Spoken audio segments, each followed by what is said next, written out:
قرآن کریم سے ہدایت لینا ہی ہمارا فریضہ بنتا ہے، اور بالخصوص اس ماہ مبارک رمضان میں ہمارا تعلق جو ٹوٹ جاتا ہے سارا سال، ہم نے اس ماہ مبارک رمضان میں اس تعلق کو جوڑنا ہے، ہم نے واپس آنا ہے اپنے اصل کی جانب، ہم نے قرآن کریم کی جانب واپس آنا ہے۔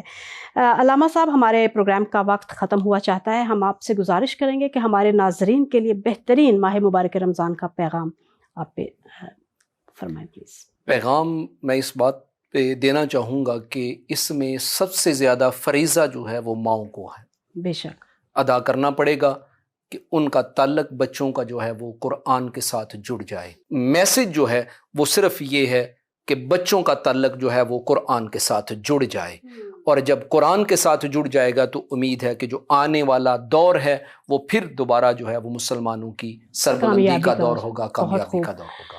ناظرین، بہت خوبصورت پیغام۔ علامہ صاحب کے پیغام کے ساتھ ایک بات مجھے یاد آتی ہے، ایک حدیث ہے، ایک روایت ہے۔